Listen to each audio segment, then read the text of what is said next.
सब आप बताइए कि कल किस किस्म का सिलेक्टिव लॉकडाउन जो है उस पर नरमी आएगी। देखिए, जो लॉकडाउन के ऊपर पहली बात तो ये है कि ये मुश्किल फैसला है, ये कोई आसान फैसला नहीं है, क्योंकि पूरी दुनिया में जो हुकूमतें हैं उनका दो चैलेंज हैं। एक चैलेंज तो ये है कि किस तरह से हम जो सेहत है लोगों की उसको हिफाजत कर सकें, और दूसरी तरफ ये है कि मईशत का पहिया भी चलता रहे, वो भी बंद नहीं होनी चाहिए। तो ये आप देखिए कि पाकिस्तान में अभी हमने ये जो इंटरनेशनल हालात हुए, सिर्फ हमारी ये जो जब से शुरू हुआ है 54% हमारी एक्सपोर्ट गिर गई है। अब ये जाहिर है कि हम इंसान ट्रेंड ही नहीं है एक इस तरह से अकेले रहने का। हम तो एक दूसरे के ऊपर डिपेंडेंट हैं, मुल्क एक दूसरे के ऊपर डिपेंडेंट है, लिहाजा ये मुश्किल फैसला है। इवॉल्विंग सिचुएशन में फैसला किया जाता है, और अभी तक अगर इकोनॉमी अगर आप पाकिस्तान की देखें तो वो दीगर मुल्कों से बड़ी बेहतर रही है। 26 फरवरी को पाकिस्तान में ये पहला केस कोविड का जो है वो हमारे आए थे हमारे सामने। उस वक्त से लेकर अब तक जो सिचुएशन है वो फेयरली अंडर कंट्रोल है, और जो तमाम वो कह लीजिए कि जो प्रेडिक्शन की जा रही थी कि पाकिस्तान में ये हालात होंगे, वो अल्लाह का शुक्र है कि वो इस रीजन में पूरी में वो हालात नहीं आए। जी जी देखें फवाद साहब, ये आपने जिक्र किया अदाद व शुमार का, तो मेरे पास भी कुछ पड़े हुए हैं कि 26 फरवरी को से 26 मार्च तक मुल्क में 12 केसेस थे और 9 अमवात हुई थी, लेकिन अब अप्रैल के आखिर तक ये 385 तक पहुंच गई अमवात और 16,000 से तजावर कर गए केस, और माह रवा में मज़ीद तेज़ हो रहे हैं।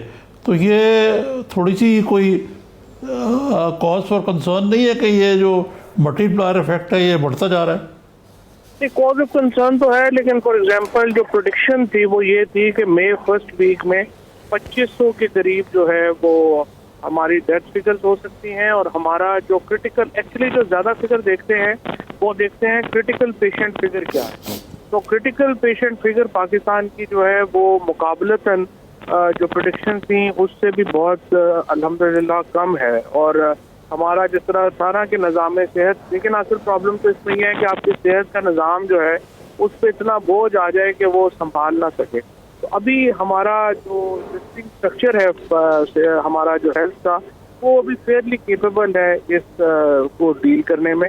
तो इसलिए जो प्रेडिक्शन जिस तरीके से एक जो चार्ट बनाया गया है उसके मुताबिक अगर देखा जाए तो पाकिस्तान में जो अभी सिचुएशन है is much better than prediction. जी अच्छा, ये फातब ये मीडिया में एग्जैजरेटेड है या वाकई ये सिंध और वफाकी हुकूमत के दरमियान महाजर आई ये कोरोना वायरस पे वाकई अपने अरूज को पहुंच गई है, और प्राइम मिनिस्टर जो हैं उनके मिलने के भी तैयार नहीं होते चीफ मिनिस्टर को, इस किस्म की बातें भी आ रही हैं, या ये बाज़ मीडिया की क्या सा रही हैं ऑपरेशन लेवल पे तावन जारी है? देखिए, जो असल फ्रैंकली जो फैसले होते हैं वो NCOC के ऊपर फैसले होते हैं, जो सारे लोग यहाँ पे मिल के बैठते हैं बात करते हैं, वहाँ पर तो कोई इतनी ज़्यादा टेंशन नहीं है। आज भी अगर आप देखें तो सिंध की जो मुशावरत है उससे जो है वो शामिल किया गया है। असद उमर साहब ने जो है वो कहा है कि उनके जो कंसर्न्स हैं उसके मुताबिक जो है वो हम किसी को भी इग्नोर नहीं करेंगे। तो इसी तरीके से जो NCOC में उन्होंने जो वफाक का ताउन है उसको भी बड़ा अप्रिशिएट किया है सिंध में। जी निज़ामी साहब। अच्छा, ये गवर्नर पंजाब सरवर ने कल कहा था कि कोरोना पे सियासत नहीं होनी चाहिए, और उन्होंने जनरल बात कही थी, और वाकई ठीक है। तो अगरचे आप तो नहीं, लेकिन बाज़ आपके हुकूमती वज़रा और सिंध हुकूमत के बाज़ रहनुमा, किसी हद तक PMLN भी, लेकिन कम, ये जो कोरोना पे जो मुखालफाना बयानबाजी होती है, क्या ये नहीं हो सकता कि हुकूमत और अपोजिशन बैठ के फैसला करें कि इस मसले पे हमने, बाकी आप 80th अमेंडमेंट है जिस पे बात करते रहें, इस मसले पे जो ये मुखालफाना बयानबाजी होती है इससे अवाम में कन्फ्यूजन फैलता है और बदली भी बढ़ती है। नहीं, मेरा तो ख्याल है कि इसमें कोई गलत नहीं है। वजह ये है कि देखिए हम एक डेमोक्रेसी है, हम किसी एक डिक्टेटरशिप का या वन पार्टी सिस्टम में तो हम नहीं है ना, जहाँ पे फैसले हों और उनके ऊपर क्रिटिसिज्म ना हो। इससे तो फिर बड़ा एक वैक्यूम क्रिएट हो जाएगा चेक एंड बैलेंस का। अपोजिशन का या जो आपस की पार्टीज हैं उनके लिए बड़ा इंपॉर्टेंट है कि वो एक दूसरे के ऊपर चेक रखें, और जब ये क्रिटिसिज्म होता है या दूसरी ओपिनियंस आती हैं तो उससे डिबेट खुलती है। और मेरा ये ख्याल है इसीलिए इंडिपेंडेंट मीडिया हो, पॉलिटिक्स हो, और अभी जो बहरान है उसमें तो साबित हुआ है कि डेमोक्रेसी जो है वो किस तरह क्यों इम्पोर्टेंट है, how it can save public health and how it can actually contribute to the diversity जो होती है सोसाइटीज में, वो बड़ी इम्पोर्टेंट है। तो ये जो एक इंसिस्टेंस है हमारे, मेरा ये ख्याल है जो सेक्शन ऑफ मीडिया में कि नहीं एक ही होना चाहिए, और कुछ जो है वो रिमार्क्स और भी आते हैं, वो मेरा नहीं ख्याल उसकी वो होना चाहिए। डाइवर्सिटी को एक्चुअली हमें इनकरेज करना चाहिए। इतनी फिक्रमंदी वाली बात नहीं है, कोई फिक्र वाली बात। जी जी। अच्छा, तो ये जो आपकी जो मिनिस्ट्री है ये बड़ा काम कर रही है। आपने को मास्क भी कहा कि एक्सपोर्ट किए जाएंगे। आज आप गए थे कॉमसेट, वहाँ भी आपने बड़ी हौसला अफजा बातें बताई कि मास्क भी एक्सपोर्ट करेंगे, कुछ किट्स भी एक्सपोर्ट करेंगे, वेंटिलेटर भी आपने बना लिए हैं। तो ये तो जो कैपेसिटी है, ये जब भी कोरोना वायरस का वबा ख़त्म हुई तो शायद मास्क तो नहीं पता, लेकिन बाकी चीज़ों की तो हमारे अस्पतालों में वैसे ही बड़ी शॉर्टेज है। तो ये बताइए कि ये बस चीन के जो वेंटिलेटर आए हैं वो शायद भारत ने तो रिजेक्ट कर दिए कि उनकी क्वालिटी ठीक नहीं है, या अमेरिका ने किए, मैं श्योर नहीं उस वक्त। हमारे जो वेंटिलेटर्स बनाए जा रहे हैं ये क्वालिटी में पूरे उतरते हैं क्या? देखिए, ये हमारे जो वेंटिलेटर्स जो आखिरी डिज़ाइन जो इस वक्त 7 डिज़ाइन जिनको हम लाइसेंसिंग फेज में हैं, ये सारे के सारे हम यूरोपियन स्टैंडर्ड्स के ऊपर जो है वो बना रहे हैं।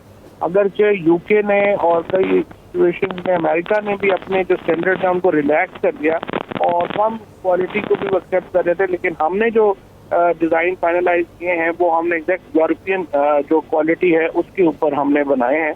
और इस वक्त पाकिस्तान में जो शुरू देखिए 26 फरवरी को जब पहला केस आया था उस वक्त तो हम कुछ भी नहीं बना रहे थे, लेकिन 2 महीनों के अंदर अब हम सारा जो डिसइंफेक्टेंट्स हैं, चाहे वो हैंड सैनिटाइजर से लेकर के जो हमारे ऑपरेशन थिएटर्स के अंदर जो डिसइंफेक्टेंट्स होते हैं वो सारे हमको ठीक है। 3 हिस्से हैं। एक हिस्सा है डिसइंफेक्टेंट्स का, जैसे हैंड सैनिटाइजर्स हैं या वो चीजें, वो तो सारी मैस प्रोडक्शन में पहले ही जा चुकी हैं और अब हमारे जो हम अब इंपोर्ट नहीं कर रहे। कल आपने देखा काबीना ने एक्सपोर्ट की इजाजत दी है, तो अब हम सैनिटाइजर्स वगैरह तो एक्सपोर्ट कर रहे हैं। दूसरा हिस्सा है पीपी किट्स का, उसमें भी जो हमारा कॉटन का किट्स है वो तो अभी 1 मिलियन मास्क जो हैं वो तो फैसलाबाद की फैक्ट्री को अभी फ्रांस से ऑर्डर मिला है और वो प्रोड्यूस कर रहे हैं। और अगले हफ्ते इंशाल्लाह हम जो पीपी किट्स जो है जो हमारे जो डॉक्टर्स पहनते हैं, ये सारा इसकी भी हम एक्सपोर्ट भी अलाउ कर देंगे। ये सारी तो मैस प्रोडक्शन में ऑलरेडी है। 2 चीजें एक्चुअली, एक चीज ही अभी सिर्फ 2 चीजें इक्विपमेंट अभी मैस प्रोडक्शन में नहीं है, वेंटिलेटर और ऑक्सीजनेटर। ये जो 2 हमारे हैं ये एक लाइसेंसिंग फेज में, उनकी आखिरी लाइसेंसिंग फेज में हम चल रहे हैं। कल से वो उनका जो मैकेनिकल ट्रायल्स हैं वो शुरू है, 1 हफ्ते में इंशाल्लाह मुकम्मल हो जाएंगे। तो मुझे उम्मीद है कि 3 महीने में हम अपने वेंटिलेटर्स और ऑक्सीजनेटर्स जो है यहाँ पे मास प्रोडक्शन में हम शुरू करें। जी निज़ामी साहब। अच्छा फवाद साहब, ये कुछ सियासी मामलात की तरफ आए। ये शहबाज शरीफ साहब की वापसी जो है, कोई चाय की प्याली में तूफ़ान है या वाकई को बहुत बड़ा वाक़या है जिस तरह के पोर्ट्रे किया जा रहा है कि वो वज़ीर आज़म बनने के लिए आए हैं बकौल शेख रशीद के। दूसरे आज इनकी PMLN की मीटिंग हुई, उसमें कहा गया कि हम सरतोड़ 18वीं तरमीम की मुखालफत करेंगे। तो क्या 18वीं तरमीम इस वक्त कोई इतना बड़ा मसला है जिस तरह के पेश किया जा रहा है? इस वक्त तो मेरे ख्याल से कोरोना ही एक ऐसी चीज़ है जिस पर अपोजिशन की भी तवज्जो होनी चाहिए और हुकूमत की भी। देखिए निज़ामी साहब, मुस्लिम लीग नून जो है ना, फिलहाल उनकी सियासत तो उतनी की रह गई है जिस तरह वो छोटा बच्चा तालाब के बाहर बैठ के पत्थर फेंकता है और खुश होता है, बस उनकी पॉलिटिक्स में इस वक्त हिस्सा जो है वो इतना ही है, इसीलिए वो रोजाना कोई ना कोई अपना बहाना इवेंट उनको बनाना पड़ता है कि हम अब क्या बात करें क्या करें। फिलहाल तो उनके पास कोई ऐसी फ्रेंकली तो पॉलिटिकल थीम नहीं है जिसको वो बेच सके। इस वक्त जो प्रॉब्लम उनका है वो ये है कि देखिए शहबाज शरीफ कैंप में और मरियम नवाज कैंप में एक लड़ाई है कि अगली लीडरशिप किसने होनी है। PMLN की इस वक्त अगर आप तजिया करना चाहें तो उनकी जो एक बाहर की पॉलिटिक्स है वो इम्पोर्टेंट नहीं है, उनकी जो अंदर की पॉलिटिक्स है वो इम्पोर्टेंट है। वो हमने और आपने बहैसियत एक तजियाकार देखना है कि वो किस तरफ जाती है। वो जब उनकी सेटल होगी उसके बाद फिर कोई नेशनल पॉलिटिक्स में उनका वो अपना थीम उनका सामने आएगा। अभी तो थीम ही नहीं है। इसी तरह से जो इसीलिए वो 18वीं तरमीम में अगर आप कहें तो देखें किसको क्या झगड़ा है। क्या PTI डेवोल्यूशन के खिलाफ है? Answer is no.